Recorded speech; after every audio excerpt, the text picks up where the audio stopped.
Mm, Pues parece ser que ya. Ya estamos, ¿verdad?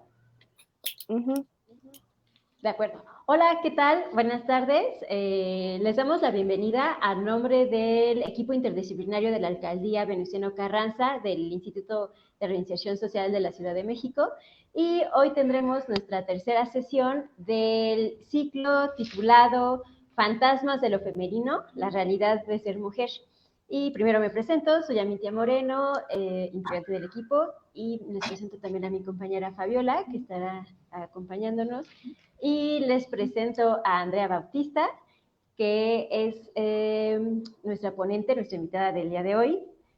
Ella es doctora en demografía aplicada, especialista en juventud y trabajo, y nos dará una ponencia llamada Acceso a la educación y el empleo para las mujeres en México en contexto de pandemia, brechas, retos y oportunidades.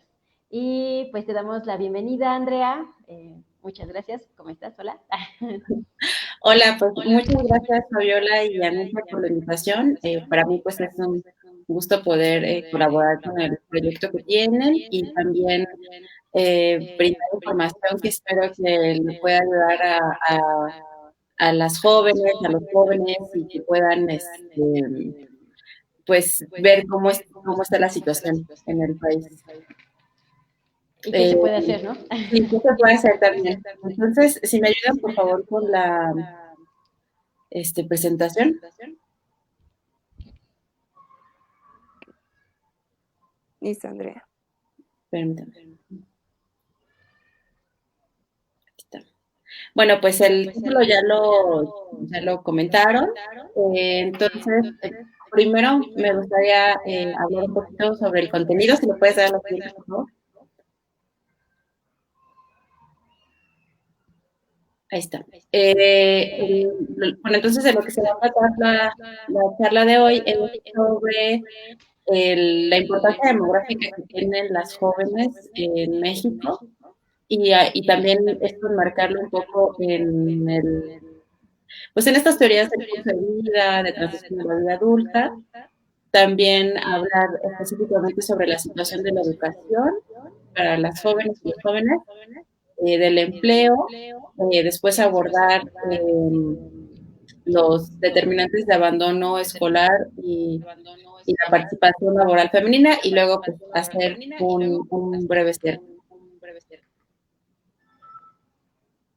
Entonces, si pasamos a la siguiente, por favor.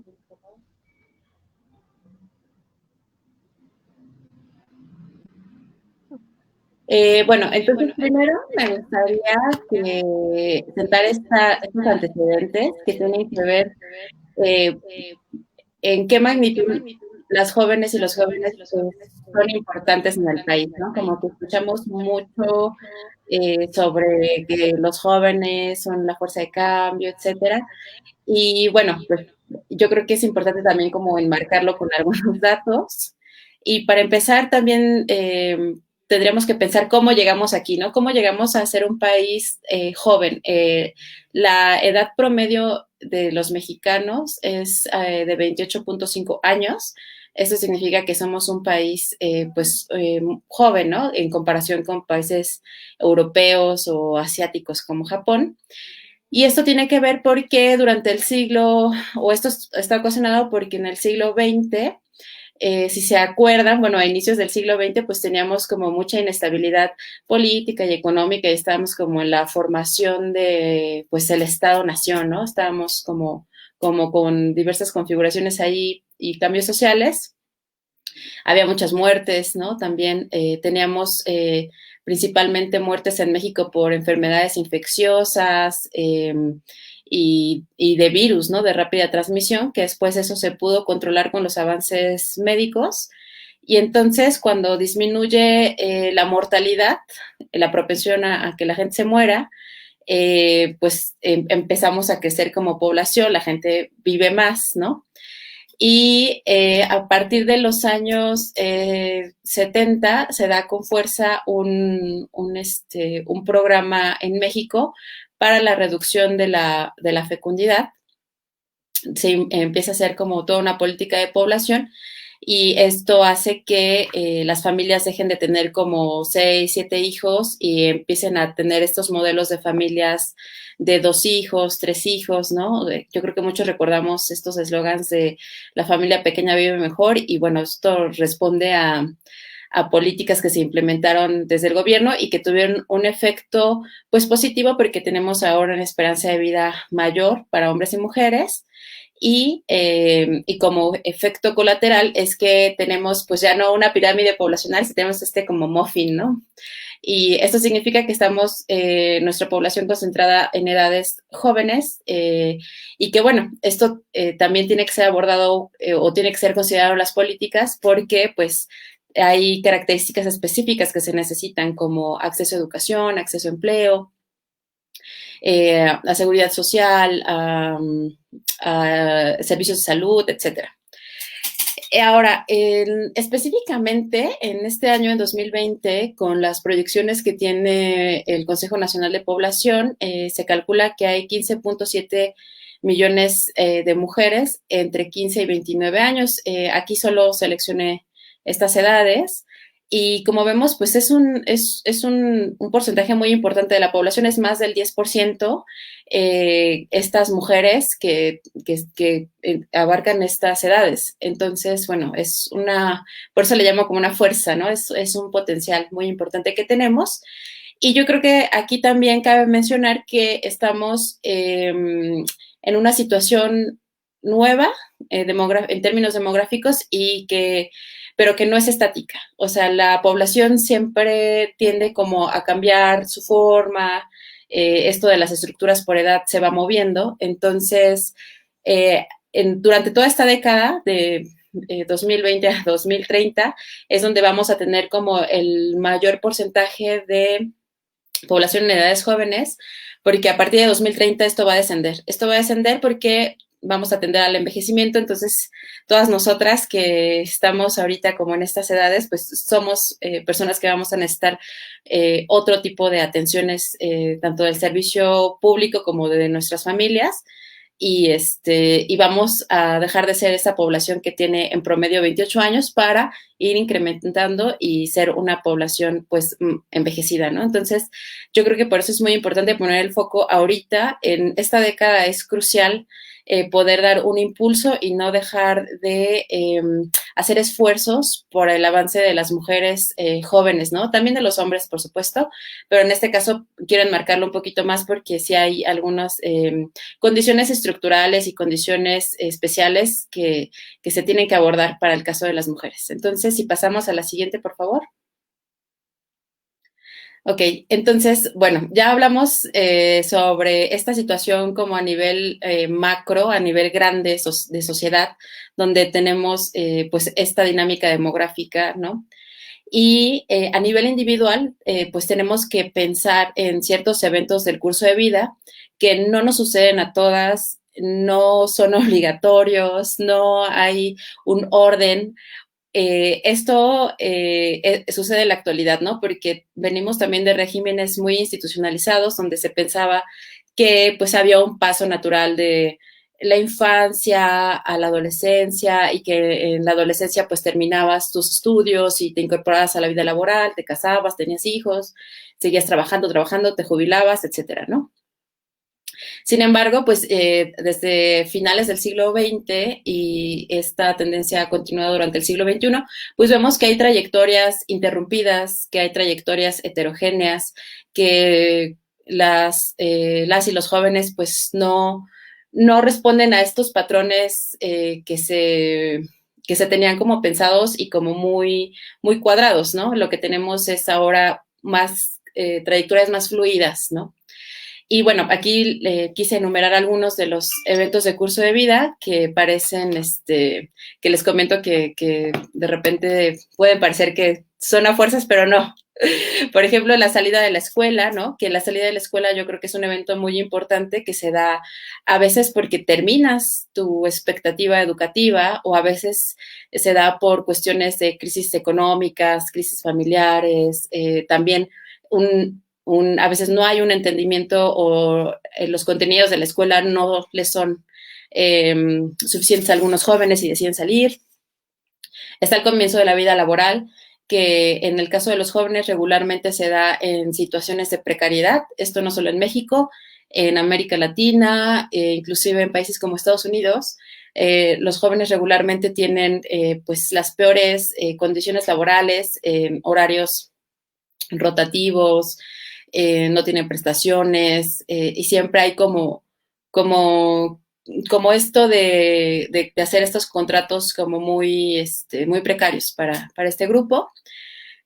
Otro evento importante es que pues se da en la adolescencia y en la juventud pues el inicio de las relaciones sexoafectivas, que esto conlleva a uniones conyugales, a matrimonios, y esto, bueno, pues no, también quisiera decir, ¿no? No es que haya una sola forma, hay muchas maneras en las que se llevan a cabo estas relaciones, con personas del mismo sexo o del sexo opuesto, o bueno, ya hay como toda una variedad, ¿no? Pero yo creo que sí, durante la juventud hay ya este tipo de interacciones que te van desvinculando también de tu hogar de origen, ¿no? Que también a veces es difícil salirse por la cuestión económica, pero también pues muchas personas en la juventud es cuando buscan salir, ¿no? Salir del hogar, independizarse, vivir en otro lugar, en otra ciudad. A veces se puede, a veces a algunas personas les toma más tiempo, otras menos. En fin, también hay como muchos caminos.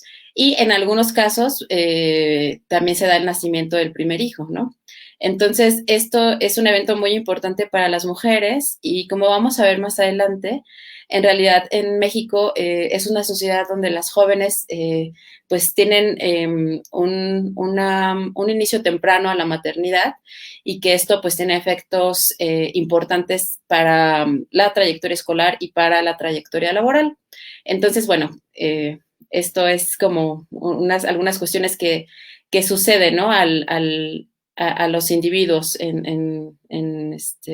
a lo largo de su vida. Es un proceso también como de muchas interacciones, de muchos cambios en un periodo relativamente corto, ¿no? Entonces, de los 15 a los 29 años, como que suceden todas estas cosas, hay muchos ajustes, hay como muchas maneras de experimentarlo. Y bueno, esto tiene también repercusiones sobre la vida escolar y la vida laboral. Entonces, si pasamos a la siguiente, por favor. Entonces, bueno, aquí vamos a hablar primero de la situación de la educación en México. Aquí les traigo dos indicadores que podemos ver en la siguiente. Entonces, bueno, aquí no quise profundizar demasiado, pero yo creo que estas dos gráficas son muy ilustrativas, en tanto nos exponen dos cuestiones fundamentales, la asistencia escolar y la tasa de jóvenes con educación superior, ¿no? Entonces, bueno, primero, la que tenemos a mi izquierda, que es la de jóvenes por asistencia escolar y sexo, lo desagregué en tres subgrupos de 15 a 19 años, de 20 a 24 y de 25 a 29, donde podemos ver que hay una paridad bastante cercana para hombres y mujeres en la asistencia. Entonces tenemos que los jóvenes de 15 a 19 años, que regularmente son edades donde se cursan la educación media, pero no necesariamente porque hay gente con esta edad que todavía está cursando la secundaria o sacando algunas cuestiones que tiene allí atrasadas, llega casi a un poco más del 65% para hombres y mujeres, ¿no? Este porcentaje podemos ver que se cae a la mitad para las edades de 20 a 24 años. Eso significa que en estas personas de 20 a 24 años, pues ya solo el 31% de los jóvenes, de las y los jóvenes, están estudiando. Entonces tenemos un 70% que ya no está estudiando, que está haciendo otra cosa, ¿no? Que está o bien trabajando o bien, en el caso de muchas mujeres, están en su casa haciendo trabajo de cuidados o trabajo doméstico. Y para el último subgrupo, que es de 25 a 29 años, vemos que solo el 8.6% para los hombres y 8.1% para las mujeres continúan en la escuela, ¿no? Entonces, estas últimas edades, pues, corresponden con un nivel educativo, pues, de universidad, ¿no? Entonces, podemos ver que sí se va disminuyendo la asistencia escolar de los jóvenes. En México, pues sí, tenemos un promedio de escolaridad de aproximadamente de 10 años, que corresponde a una secundaria incompleta. Entonces, pues hay allí una cuestión, ¿no? Como con la asistencia de las y los jóvenes. En la siguiente gráfica, me parece que es muy interesante también porque se ha hablado mucho de la importancia que tiene como tener una credencial educativa de universidad, ¿no? Entonces, aquí lo que les puse es información sobre la tasa de jóvenes con 25 años y más que tienen educación superior para 1995. Luego, esta es la información del conteo que hubo. Luego está el año 2000, 2010 y 2020, que ya tienen como cortes decenales de cada década. Y lo interesante aquí es que podemos ver que en 1995 había una brecha bastante importante entre hombres y mujeres, de alrededor de 50, había 50 hombres por cada 1000 más que mujeres, ¿no? Entonces ahí la brecha era como de 50 personas más en detrimento de las mujeres. Y esta brecha para el año 2000 se acorta, aunque sigue siendo grande. Y para el año 2010 y 2020, también, si vemos del año 2000 al año 2010, vemos un salto, ¿no? Vemos que la tasa de escolaridad de mujeres con educación superior aumenta de manera importante, también la de los hombres, porque hubo efectivamente una gran inversión de dinero en la educación superior. Se crearon en ese decenio muchas universidades estatales, hubo un gran impulso y bueno, logramos estas tasas de personas con escolaridad superior, y se disminuyó la brecha, ¿no? La brecha ya solo es como de 20 personas por cada 1000, de 20 hombres por cada 1000 mujeres.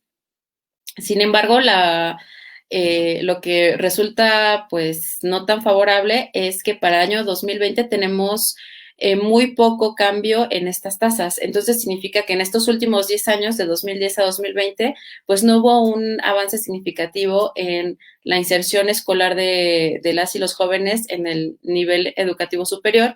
Entonces, pues no hubo avances, ¿no? Podemos decir que en estos 10 años no se abrieron más espacios, no, esto habla de que falta invertir en infraestructura, en otras modalidades de educación también para que se tenga un acceso, ¿no? Entonces, bueno, este es un panorama así rápido sobre educación. La siguiente, por favor.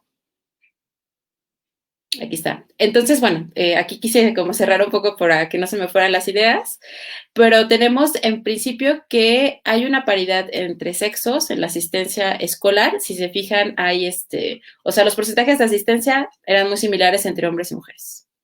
Ya de los 25 a los 29 años hay un descenso muy pronunciado, donde vimos que solo alrededor del 8% de la población en estas edades está estudiando algo, y que la brecha entre sexos de la tasa de educación superior se ha ido acortando, pero hay un estancamiento.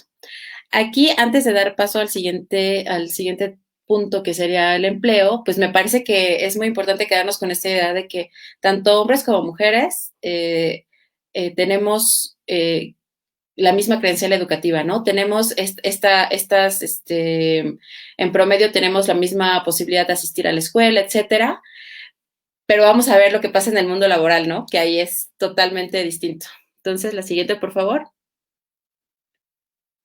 Aquí ya vamos a hablar del empleo. Entonces, bueno, estos datos que tengo acá tienen que ver pues con la situación que se ha vivido en este año. También, como lo decía el título de la charla, es sobre el empleo en contexto de pandemia, ¿no? Entonces, aquí yo creo que primero hay que empezar diciendo que México es uno de los países con la tasa de participación laboral femenina más baja de América Latina. En América Latina, alrededor del 50% de las mujeres que están en edades de trabajar, ¿no? En edades de 15 y más, están en el mercado laboral, En México, por ejemplo, como arrancamos el año, es de 44.9%, 45%. Esto nos pone 5 puntos más abajo y que esto ha sido persistente, ¿no? O sea, esto siempre estamos a la baja comparados con países latinoamericanos. Ahora, ¿qué pasó cuando empezaron estas medidas de confinamiento y las medidas pues de cierre de negocios, de centros de trabajo? Pues tanto la tasa masculina como femenina bajó, ¿no? Entonces, aquí podemos ver que en principio de enero a marzo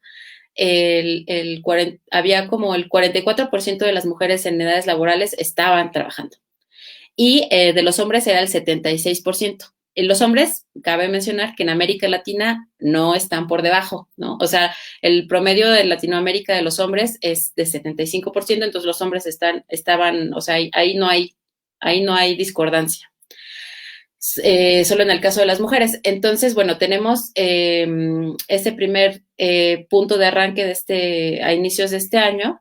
Y luego vemos que para abril, que es el corte que tenemos siguiente con información, ya se ve un decremento para las mujeres y para los hombres importante, donde solo el 35% de las mujeres están trabajando y el 61% de los hombres, ¿no? O sea, sí, también para los hombres fue una pérdida de 15 puntos porcentuales y para las mujeres de 10.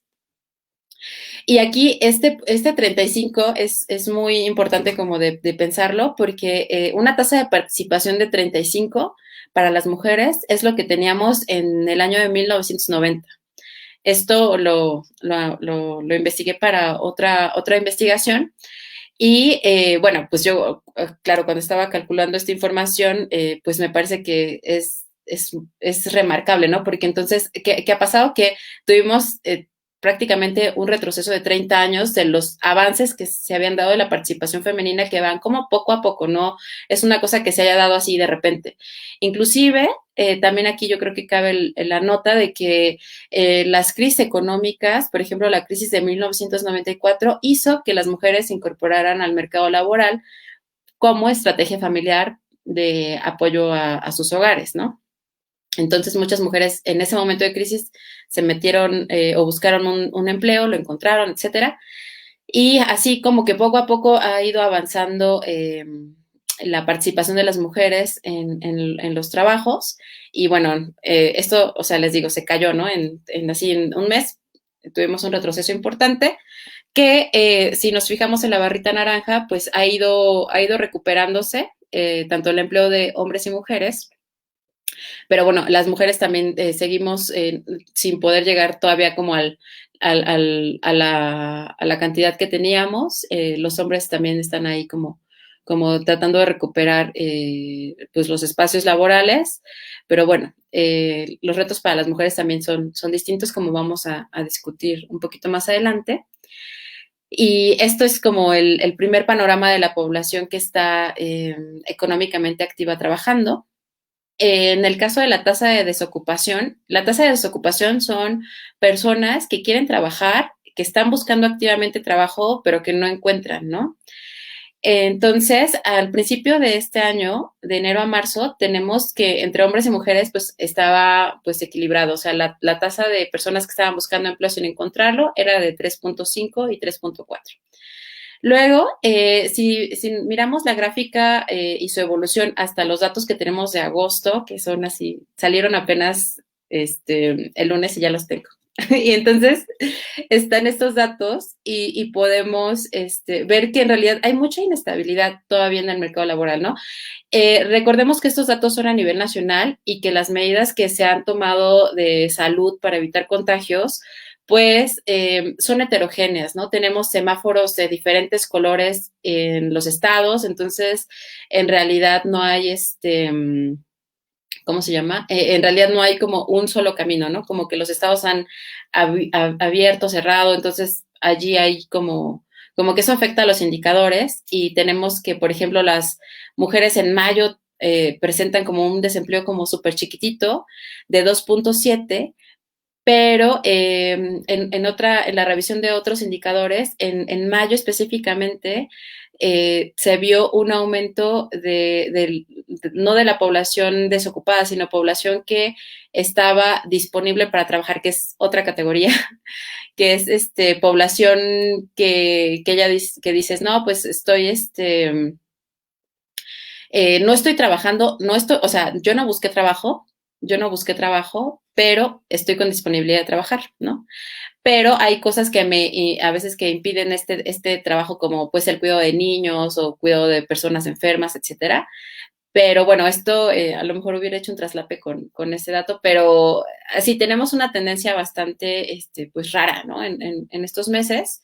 Y en agosto lo que se registra es un empleo pues superior, casi en 2 puntos comparado con lo que tenemos al inicio de año, pero hay paridad para hombres y mujeres, ¿no? O sea que hombre o mujer están buscando trabajo y no encuentran, no hay, ¿no? Entonces, eso es lo que tenemos para el mes de agosto. Y bueno, podemos pasar a la siguiente, por favor.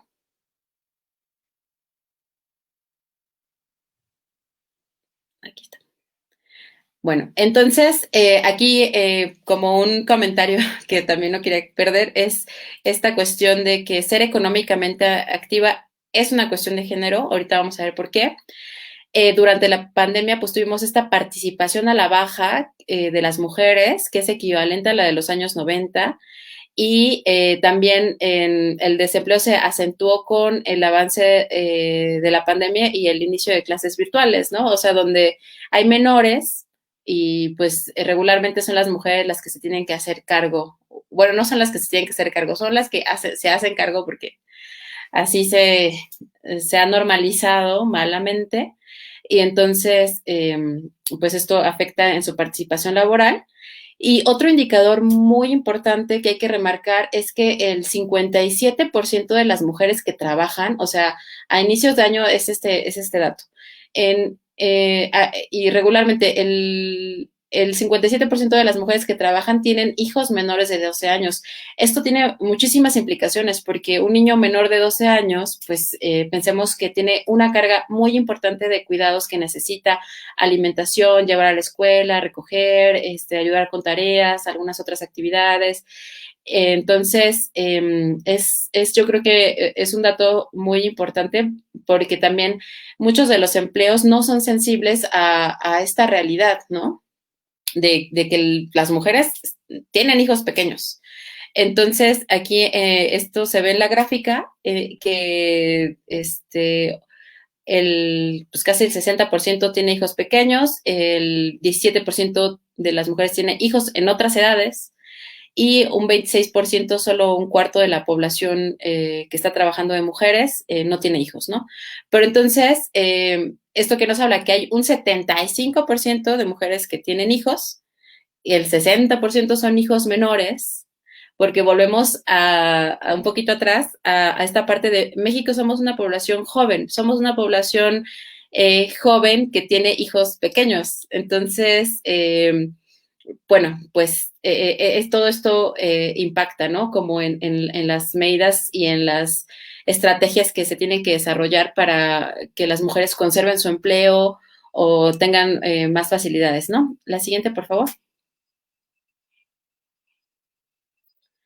Bueno, aquí quiero hablar un poquito, después de haber revisado como qué pasa con la educación, qué pasa con el empleo y cómo se dan también estas intersecciones con lo que discutimos al principio sobre otros eventos del curso de vida, ¿no?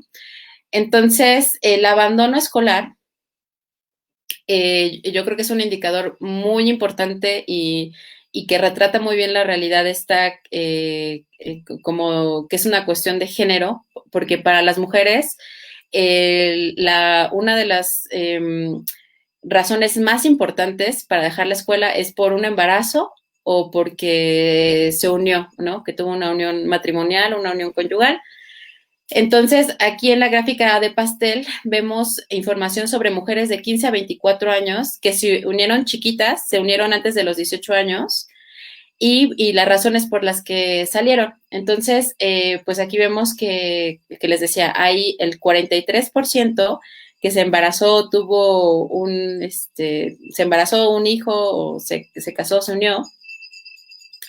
El 24% es por la falta de dinero o de recursos y que tenía que trabajar o entró a trabajar, ¿no? Entonces, digamos que estas son dos razones importantes. También está con una razón, con un porcentaje importante, la razón de que no le gustó la escuela, se salió, logró su meta educativa, ¿no? Pero bueno, este es un periodo de 15 a 24 años donde justo se dan la interrupción o conclusión de las trayectorias educativas, como vimos en una de las primeras gráficas, ya a los 25, bueno, ya en los 20, 24 años, nada más solo el 30% de las y los jóvenes están en el sistema educativo, ¿no? Entonces ahí hay como una razón. Y bueno, esto también se vincula con el caso de las uniones tempranas, que como les decía, en México ocurren. Hay países, bueno, Latinoamérica es un país donde ocurren uniones muy tempranas. Esto quiere decir que la gente se casa joven. En Europa no ocurre, ¿no? En Estados Unidos es un poco más también con edades mayores. Y bueno, tenemos que en México el 30% de las mujeres se casaron con menos de 18 años, ¿no? Entonces me parece que también es un dato así como, que hay que dimensionar, ¿no? Que el 30% de tu población se va a casar o a unir antes de los 18 años. La edad mediana al primer hijo en México es de 21 años. La edad mediana significa que el 50% de las mujeres en México a los 21 años ya tuvo su primer hijo. Entonces, digamos que el otro 50% lo va a tener de los 22, 23, 24, 25, así hasta más de 30. Pero antes de los 21 años, ya el 50% de las mujeres son mamás, ¿no? Entonces, también esa es una cuestión como muy importante para entender la baja participación de las mujeres mexicanas en el mercado de trabajo, ¿no? Los estados con mayor porcentaje de mujeres que se casan, pues muy jóvenes, menores de 18 años, son Guerrero, Chiapas, Tabasco, Campeche y Michoacán, que pues son estados que también tienen pues condiciones pues especiales, ¿no? En términos de pobreza, de rezago, también como de muchas carencias.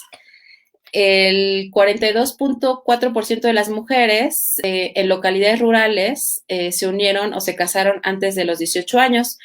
Esto es muy importante porque es casi el doble del porcentaje de las mujeres que viven en localidades urbanas, ¿no? Quise meter este indicador porque yo creo que es importante contrastar como la realidad que sucede en el México urbano y el México rural, ¿no? Entonces, en las mujeres que viven en localidades rurales son más propensas a casarse más jóvenes, ¿no? O tienen mayor propensión, perdón. También esto sucede para el caso de las mujeres que hablan alguna lengua indígena. También ellas tienen pues un porcentaje alto, ¿no? El 46.5% se casan con menos de 18 años, ¿no? Y que el promedio que vemos que está arriba es de 30%. Entonces, bueno, pues aquí podemos ver como diferentes brechas, ¿no? Que existe entre las mujeres urbanas, las mujeres rurales, cómo se acentúa esto de las uniones tempranas con las mujeres que son hablantes de lengua indígena. Y también, pues como les decía, o sea, está como la parte de unirse a una edad joven que conlleva muchas veces al nacimiento del primer hijo, porque aquí en México tenemos hay una relación muy cercana entre la unión y la fecundidad, ¿no? La gente se casa y al poco tiempo, o se casa o se une, y al poco tiempo tiene algún hijo o hija, ¿no?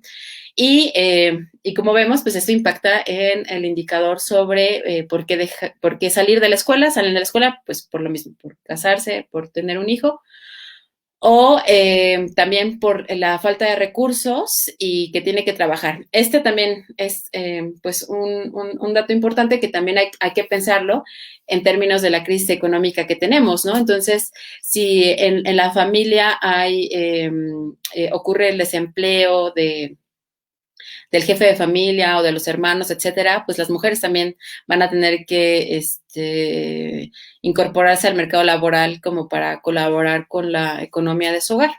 La siguiente, por favor. Bueno, Andrea, antes de que continuemos, hay un comentario de Romel Rodríguez que dice, sorprendido en Colombia, a pesar de las desigualdades de género, la mujer hasta antes de la pandemia venía con mejores indicadores laborales en comparación a México. Muy interesantes los datos de Andrea. No pensé que en el promedio tan jóvenes se casaran o tuvieran uniones de pareja. Las mexicanas si fueran mamás. Entonces, Sí, pues hay un poco de la sí, realidad que tenemos. puedo anotar buenos saludos y gracias por el comentario. Sí, o sea, les mencionaba que en América Latina, en México, la participación laboral de las mujeres es muy baja. En Colombia, en Brasil, en Chile, en Perú, en otros lugares, se tiende a tener una participación económica mayor, ¿no? Y aquí en México ha sido persistentemente a la baja. Entonces, si quieres, lo retomo un poquito más al final. Y pasamos a la siguiente, por favor. Ah, sí, esta también esto yo creo que es muy importante también abordarlo porque yo pienso que está muy vinculado con, pues, con estas oportunidades reales que se tienen como para insertarse o no en el mercado de trabajo. En México se recopila información sobre el uso del tiempo y esto nos da luz sobre quiénes están encargados en los hogares de cuidar a las personas, de hacer el trabajo doméstico y podemos ver que hay diferencias muy importantes entre sexo. También pues hay muchas investigadoras e investigadores que trabajan con mucho detalle esta información. Sin embargo, aquí les quise presentar como algunos datos para ilustrar como lo que sucede, ¿no? En la gráfica de la izquierda podemos ver que el tiempo de cuidados semanales por sexo, en la barrita de hombres y mujeres, pues siempre vamos a ver que en los cuidados las mujeres siempre es más grande la barra, ¿no? Es más grande la barra, excepto, bueno, los integrantes del hogar de 15 a 59 años, que son personas pues adultas que regularmente no necesitan tantos cuidados, pero podemos ver que en el primer grupo, que son integrantes de la familia con enfermedades crónicas temporales o alguna discapacidad, las mujeres en promedio usan 26 horas a la semana y los hombres solo 14, casi 15. En el cuidado de niños pequeños de 0 a 5 años, 13 horas a la semana solo que las mujeres declaran que invierten y los hombres solo 5. Y así nos podemos ir con todos los indicadores donde las mujeres son las que usan más tiempo para, para el trabajo de cuidados. También en el trabajo doméstico, pues es diferente, ¿no? Porque tiene que ver con cocinar, hacer trámites, limpieza, etcétera. Sin embargo, también hay una disparidad entre sexos, donde las mujeres son las que invierten más tiempo. Ahora, aquí también es muy importante remarcar, porque a lo mejor hay gente que va a decir, ay, sí, pero los hombres salen a trabajar, o sea, los hombres están trabajando pues en sus trabajos fuera de la casa, ¿no?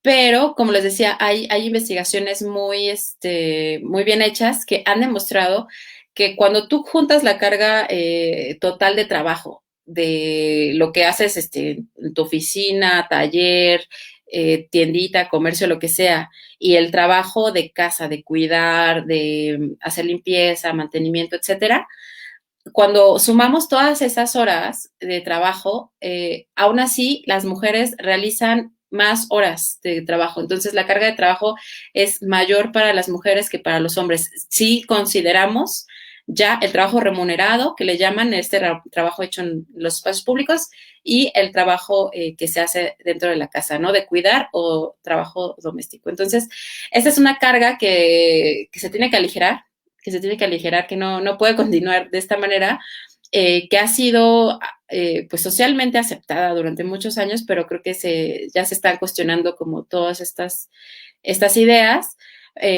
porque también hay pues un impedimento de pues pobreza de tiempo, ¿no? O sea, si tienes un niño pequeño, si tienes pues ciertas condicionantes, ¿cómo vas a salir a trabajar? O sea, la realidad es que no hay como un mecanismo fácil o no hay como así algún tipo de apoyo sustantivo para poder que tú estés segura que tu hijo esté bien y entonces tú puedas tener una jornada laboral más larga o extensa o lo que sea. La siguiente, por favor.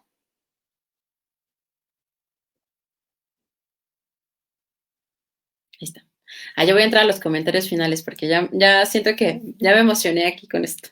Pero para ir cerrando un poquito, entonces yo creo que si recapitulamos, tenemos que pensar como globalmente en cómo se intersectan, cómo se van tejiendo todos estos eventos durante la juventud, ¿no? Que platicamos, que es salida de la escuela, entrar al trabajo, a veces te unes, a veces tienes un hijo, etcétera, y cómo eso influye y tiene un impacto pues social para la continuación social e individual en la continuación de tus estudios y de entrar al mercado laboral. También vimos que hay brechas en la educación aún existentes en el nivel superior, que aunque las brechas se han cerrado, estas siguen en favor de los hombres y que falta, ¿no? Como que mayor estímulo para que las mujeres continúen sus estudios en la universidad. Y bueno, aquí puse un dato que encontré con las notas periodísticas que han ido saliendo. Por ejemplo, el 20% de la matrícula en la UNAM, bueno, hay un menos 20% de la matrícula en la UNAM, ¿no? Esto tiene que ver para este ciclo donde se trasladó la educación a una plataforma virtual como todo, pero que incrementa o más bien disminuye las posibilidades de las mujeres y de los hombres con carencias, ¿no? O en pobreza, pues el internet, la computadora, etcétera. Entonces, pues muchos jóvenes optan por salirse, tal vez temporalmente, e interrumpir su trayectoria educativa en lo que esto pues cambia de alguna forma, ¿no?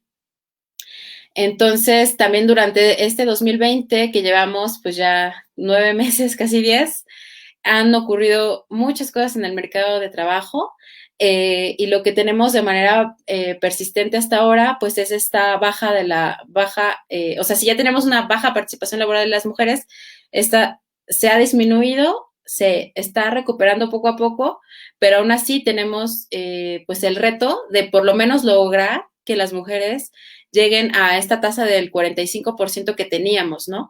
Porque esto tiene que ver, la participación laboral de las mujeres no tiene solo que ver con una cuestión de estar en un trabajo, significa tener autonomía económica, tener pues un ingreso propio que tú puedas tanto compartir con tus familiares o con tu hogar, con tu núcleo familiar, pero también es una manera en la que las mujeres logran autonomía en muchas cosas, ¿no? En acceso a ropa, comida, anticonceptivos, a diversión, a esparcimiento. Entonces, todo esto es muy importante y por lo cual yo creo que sí tenemos que abogar o sea, el piso mínimo sería lograr tener la participación que teníamos, que todavía estamos lejos, ¿no? Estamos lejos, pero se necesita recuperar. Desafortunadamente, ahí no soy tan optimista porque en el cambio que hubo hacia las medidas de evitación del contagio, donde también la educación básica está de manera virtual o por la televisión, pues los niños necesitan el apoyo y necesitan el acompañamiento de una persona adulta con ellos para atender las clases, ¿no? Entonces, esto, pues esperemos que sea de entendimiento para todos, que no las mujeres necesariamente tenemos que estar allí con los niños, que también los papás, que también los hermanos, que es un trabajo conjunto y que no tiene que recaer solo en las mujeres el tema de la educación, ¿no? Para los menores de los hogares. Y bueno, pues esto tiene que ver con el último punto, ¿no? El trabajo de cuidado se ha aumentado en los últimos meses ante el cierre de las escuelas porque, pues, de cierta manera, tener una escuela donde los niños pasaran, pues, su jornada educativa, pues, eso daba pie a que las mujeres pudieran tener trabajos o de medio tiempo o alternar o lo que sea, ¿no? Pero entonces, como les decía, es un gran reto el que tenemos para poder alcanzar de nuevo por lo menos la participación que tenemos. La siguiente, por favor. Bueno, Andrea, antes de que sigas, bueno, continúes, hay una pregunta que dice, ¿habría algunas propuestas puntuales para romper estas barreras a las que nos enfrentamos las mujeres? Eso ahorita lo platicamos. Ok. A ver la siguiente, please. Aquí está. Ok, bueno, yo creo que esto da un poco de respuesta a la pregunta que muchas gracias por hacerla, nos plantean. Y entonces, yo creo que tenemos que hacer hincapié en que se tiene que reconocer los distintos ámbitos donde opera esta desigualdad, ¿no? Esta desigualdad de género, que es el privado y el público. El privado me refiero a los hogares y el público que tiene que ver con los centros de trabajo, ¿no? Entonces, tenemos que dimensionar que no es lo mismo para un hombre y que para una mujer joven, ¿no? Pues, salir a trabajar, ¿no? Entonces, hay que reconocerlo primero. Se tienen que hacer acciones afirmativas para la no exclusión de las mujeres en el mercado laboral. Ahora, esto yo creo que se ha empezado a hacer, o yo lo he visto en algunas empresas, inclusive yo, por ejemplo, trabajo para el gobierno federal y allí hay, bueno, están estas medidas de hacer teletrabajo que también ocasionan a lo mejor otros problemas, pero de cierta manera te hacen no perder tu empleo, ¿no? O sea, como que dices, no pierdo mi empleo, estoy trabajando desde casa, ¿no? Estoy teniendo mi ingreso, etcétera, aunque también puede causar más estrés, ¿no? Porque estás como que con tu trabajo y con el niño y ¿no? Y la comida y entonces es complicado como balancear todos esos elementos. Pero bueno, esto podría ser también, bueno, más a nivel como de los hogares, pues tiene que haber una distribución del trabajo doméstico y de cuidados entre todos los miembros del hogar. Como les decía, esto hay que ya dejar de estar pensando en de tú porque eres mujer, sírvele a tu papá o sírvele a tu hermano. O sea, es como, no, todos podemos colaborar, todos podemos lavar los trastes, todos podemos ser todos, ¿no?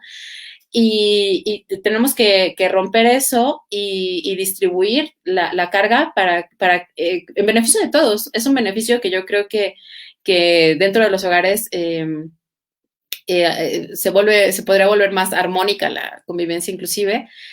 Pero bueno, esto también tiene que estar acompañado con medidas en los trabajos, ¿no? Donde se pueda realmente tener un acompañamiento, un entendimiento de lo que les decía, de que sí, o sea, en realidad pues las mujeres tienen hijos pequeños en México por nuestra estructura demográfica, entonces tiene que haber algunos medios, ¿no? Ahí, por ejemplo, la experiencia de Suecia, donde se implementaron, como en los años 80, medidas muy puntuales para la incorporación de las mujeres en el trabajo y no solo con una lógica como de hacer dinero, etcétera, sino con una lógica realmente de empoderamiento y que podríamos mirar hacia ellas, ¿no? Y bueno, hay también que contemplar el escenario de, pues que tenemos ahora de la pandemia, ¿no? De que no tenemos una vacuna y que esto pues cambia las circunstancias porque Si había medidas como tener centros de cuidado integral para los niños, bueno, pues esto ahorita es un poco difícil de operar, pero no debemos de dejar de lado y debemos de justo de ir reforzando estas ideas. A ver, creo que la que sigue, por favor. Así ya no sé en qué voy. Ajá. Bueno, aquí antes de abrir a más preguntas y comentarios, pues me gustaría dejarles mi contacto, es mi correo institucional, mi correo personal, si necesitan más información, si les interesó el tema, también si nos acompañan algunas personas que estén haciendo una tesis o algo, pues también a lo mejor poderles pasar alguna información allí, ¿no? De investigaciones, etcétera. Y eso, bueno, gracias.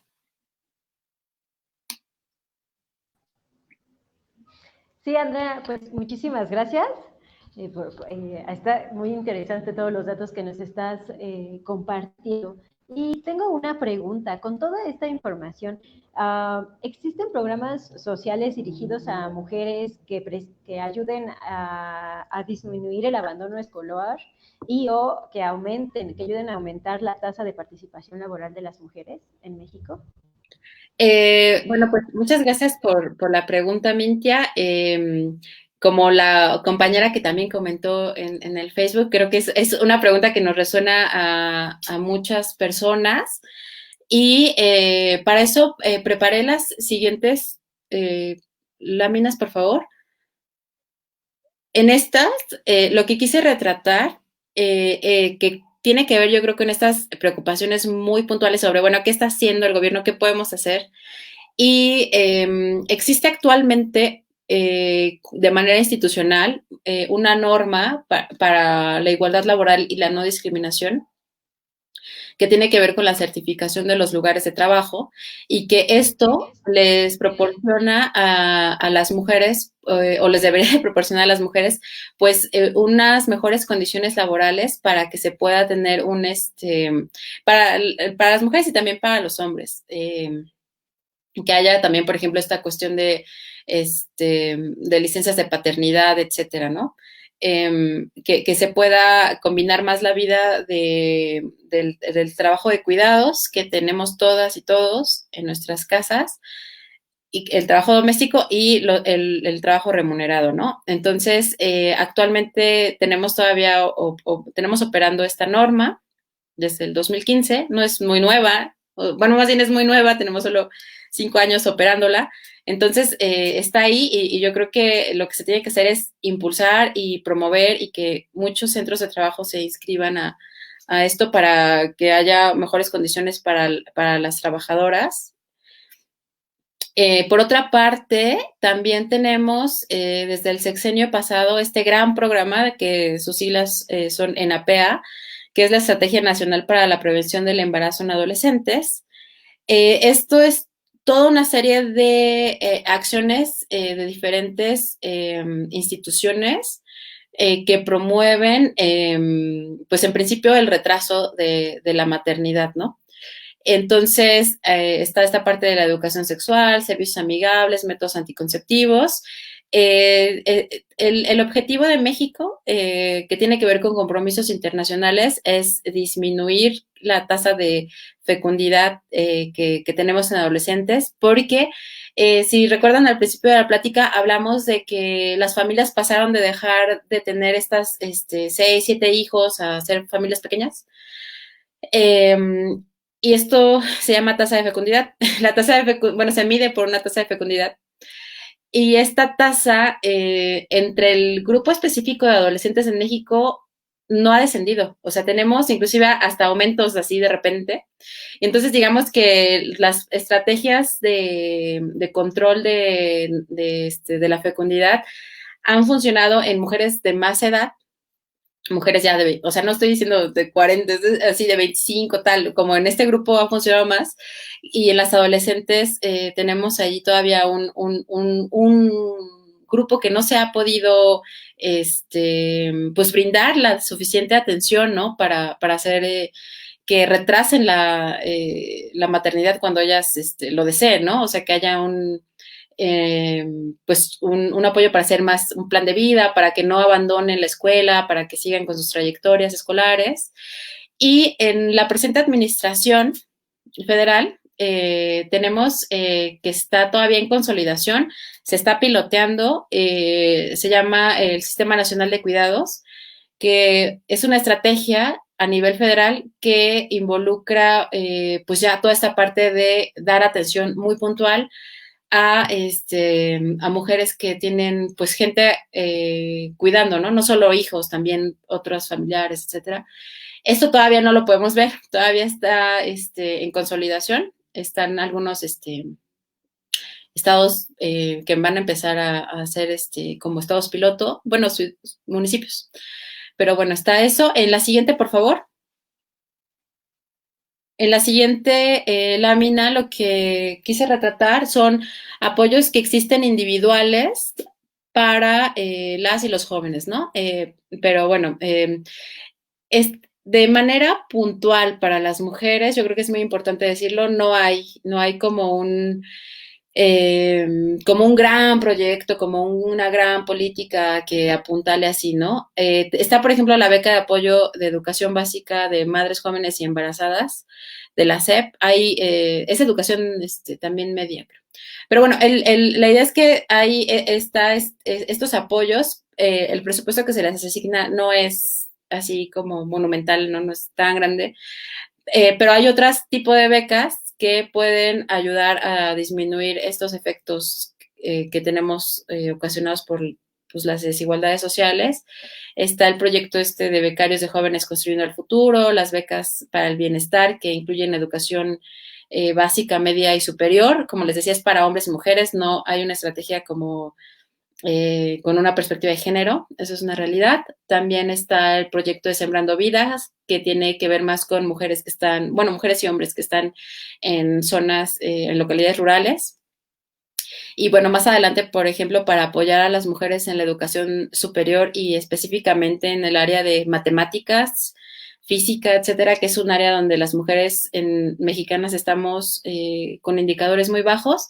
También hay becas de fundaciones, becas también del gobierno federal a través del CONACYT. Y entonces digamos que tenemos como estas dos esferas, están como que los apoyos institucionales que tienen más que ver con los centros de trabajo, como que buscar ahí el retraso de la fecundidad, etcétera, y están estos apoyos individuales que no tienen una perspectiva de género, pero bueno, pues las mujeres sí caben allí, ¿no? O sea, como puedes solicitar tu aplicación para solicitar el apoyo. Y pues esto es lo que encontré de manera puntual. Bueno, voy a recalcar una vez más que sí, falta definitivamente una estrategia con una perspectiva de género que promueva la inclusión de mujeres en el mercado laboral y que nos ayude a disminuir la brecha que ya se nos amplió más. Y bueno, pues eso.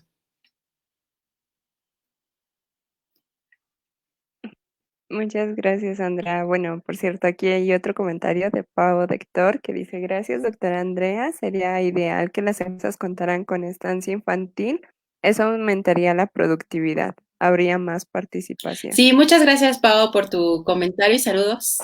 Sí, y de hecho la norma 25, bueno, tiene un nombre muy raro, pero esta norma 25 habla de eso, habla de que los centros de trabajo haya espacios para estancias infantiles, que haya, porque claro, impacta la productividad porque el cuidado, si tú no lo realizas, así tú personalmente, es muy caro, o sea, es muy caro contratar a alguien que vaya y te ayude, ¿no? O sea una persona calificada o lo que sea, y más, por ejemplo, también en algunos estados donde la gente ha migrado, ¿no? Internamente. Entonces, yo me mudé de ciudad y no tengo una red familiar. ¿Cómo le voy a hacer para que me cuiden a mi hijo? ¿Dónde lo voy a dejar? Entonces, se vuelve imposible, se vuelve realmente imposible y puedes tener una credencial educativa muy bonita porque como volvemos al punto, en realidad la asistencia escolar ahí está, las mujeres estamos como muy a la par en esos términos, pero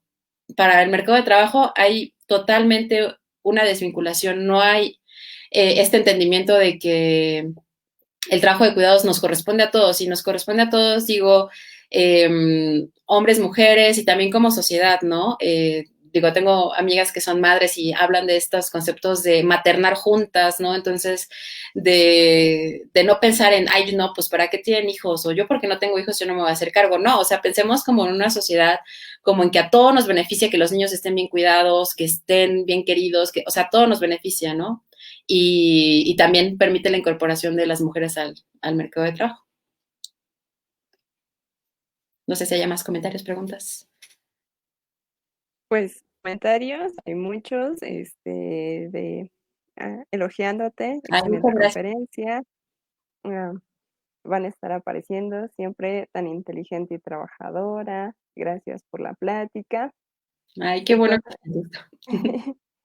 y pues bueno, pues un poquito ya para ir cerrando aquí la plática, pues agradecerte primero que nos hayas brindado este espacio, que nos hayas como colocado en en un espacio histórico también importante, porque a veces, pues, inclusive nosotras nos preguntamos, ¿y dónde están las mujeres, no? Pero se nos olvida concebir como todos estos aspectos socioculturales que nos atraviesan y que están ahí, ¿no? Y que de momento, pues ahorita más con la educación virtual se han, pues, proliferado, ¿no?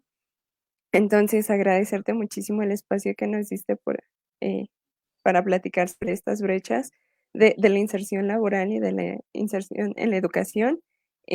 Aminti, ¿alguna otra cosa que quieras decir?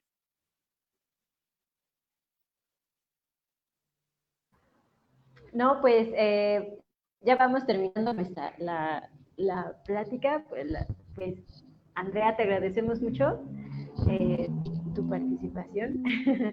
Y pues eh, también les queremos invitar a que el próximo miércoles sigan nuestra siguiente plática, que es de violencia en el noviazgo, y por en esta misma Bueno, página, muchas igual gracias a las de 6 de nuevo la por la tarde. invitación. Para mí un gusto compartir y bueno, pues hay que seguir con estas pláticas. Muy bien.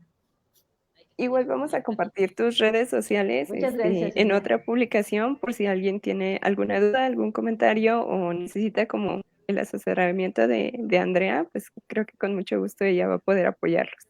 Claro que sí. Bueno, pues damos por concluido esta conferencia. Muchísimas gracias a todos los que nos estuvieron viendo y como dijo mi compañera Mintia, pues nos estamos viendo en el siguiente miércoles con violencia en el noviazgo. Buenas noches. Gracias. Buenas noches. Hasta luego.